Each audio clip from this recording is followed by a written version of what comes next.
Selamat datang kembali di ruang belajar Nana Cahaya. Hari ini kita akan membahas mengenai ekosistem sebagai lingkungan hidup pada manusia.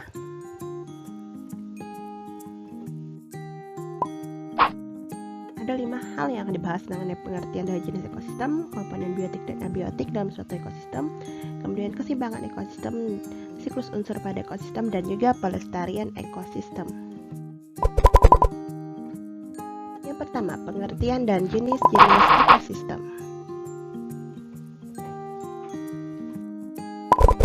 Ekosistem merupakan suatu satuan fungsional dasar yang menyangkut proses interaksi organisme hidup dengan lingkungannya. Ekosistem dibagi menjadi dua, yaitu ekosistem alami dan ekosistem buatan.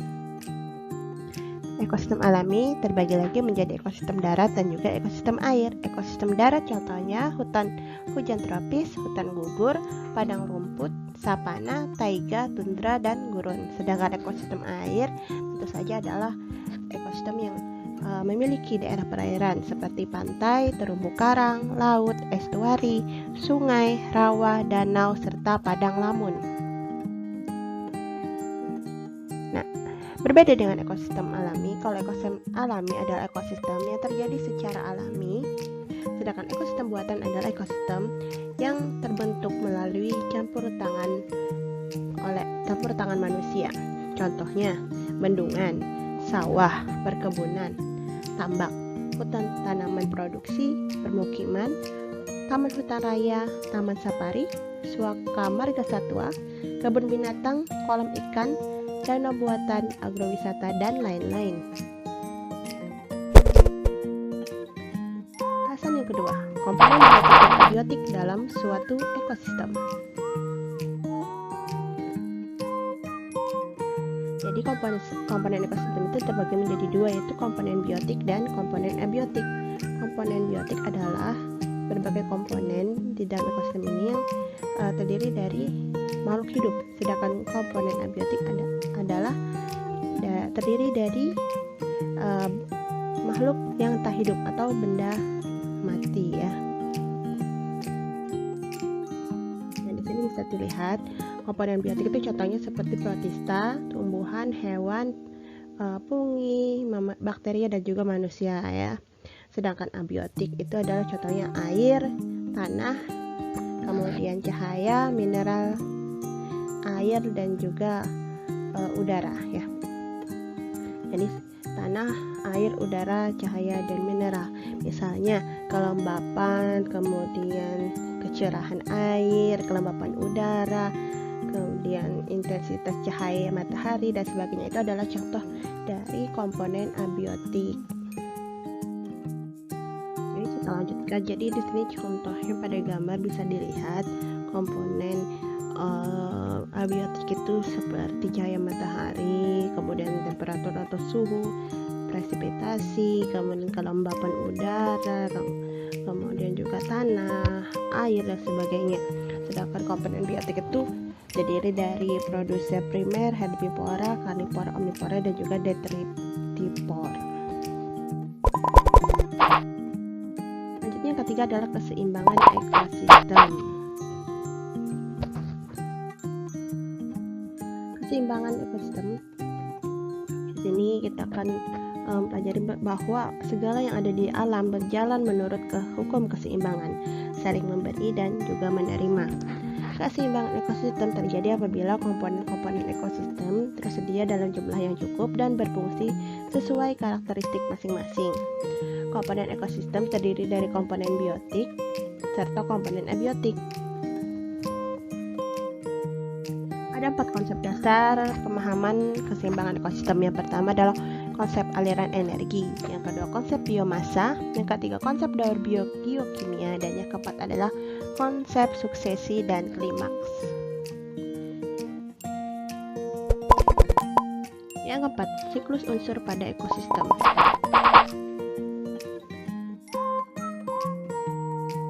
Keseimbangan ekosistem diatur oleh daur biogeokimia.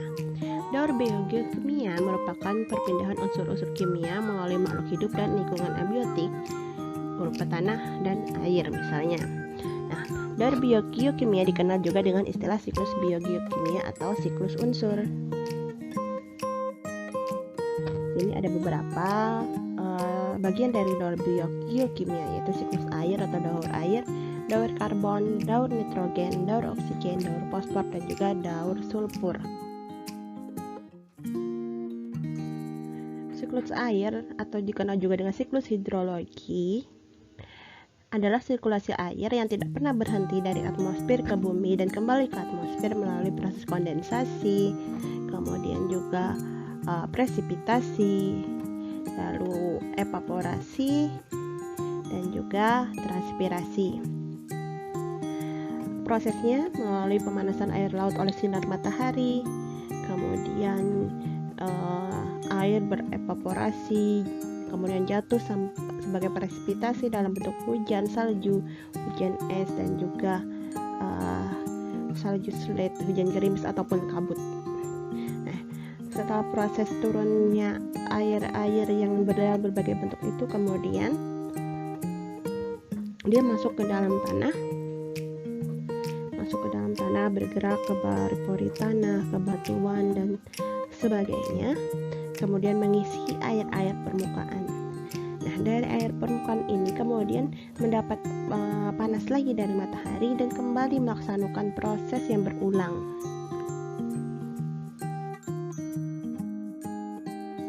Selanjutnya siklus karbon. Siklus karbon adalah siklus biogeokimia di mana karbon dipertukarkan antara biosfer, geosfer, hidrosfer, dan atmosfer bumi. Dalam siklus ini terdapat 4 reservoir karbon utama yang dihubungkan oleh jalur pertukaran. Reservoir tersebut adalah atmosfer, biosfer terestrial, kemudian juga lautan, dan sedimen.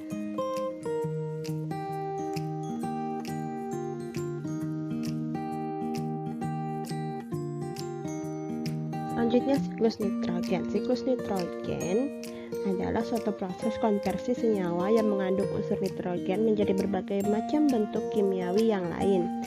Transformasi ini dapat terjadi secara biologis maupun non-biologis. Beberapa faktor penting pada siklus nitrogen antara lain fiksasi nitrogen, mineralisasi, nitrifikasi, dan denitrifikasi. Selanjutnya siklus oksigen. Siklus oksigen adalah siklus dasar bagi sebagian besar ekosistem yang melibatkan keseimbangan antara organisme yang melepaskan oksigen dan organisme yang menyerap oksigen.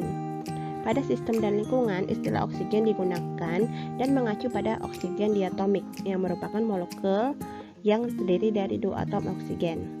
Atom oksigen individual bersifat sangat reaktif dan mudah bergabung dengan unsur-unsur lain untuk membentuk senyawa.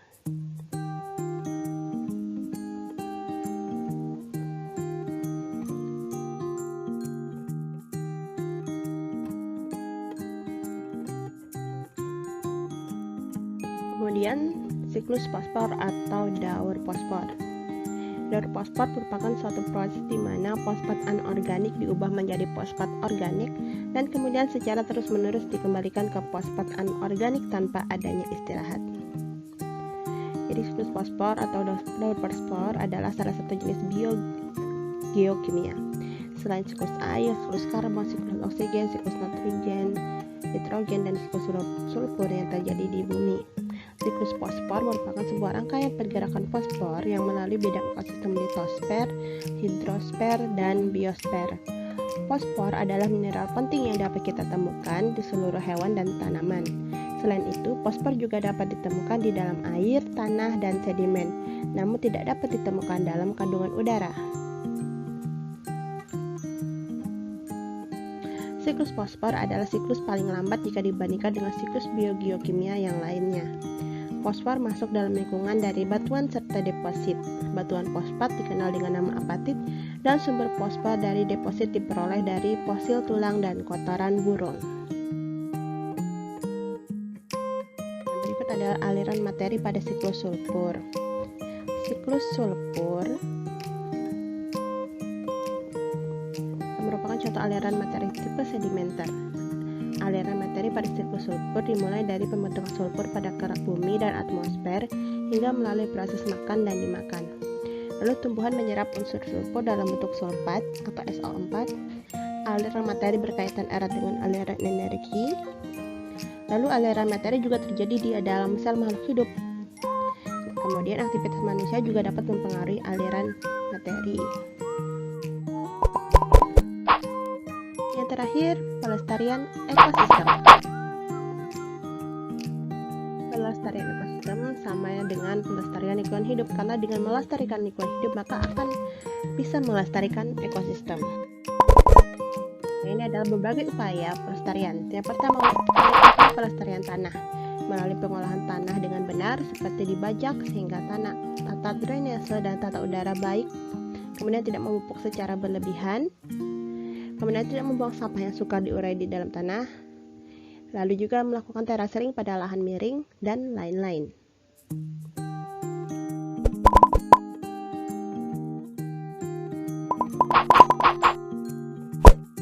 Selanjutnya, upaya pelestarian hutan. Yang pertama, mengadakan reboisasi pada daerah gundul. Kemudian, upaya penebangan dengan sistem tebang pilih, penanaman dengan tanaman produksi, menanam sesuai dengan kontur tanah, dan lain-lain. Selanjutnya, upaya pelestarian udara. Nah, industri harus membuat penyaring asap pada cerobong asap. Kemudian, penanaman pohon-pohon untuk menyerap gas-gas berbahaya, uji emisi pada kendaraan bermotor, dan lain-lain. Terakhir, upaya pelestarian keanekaragaman hayati.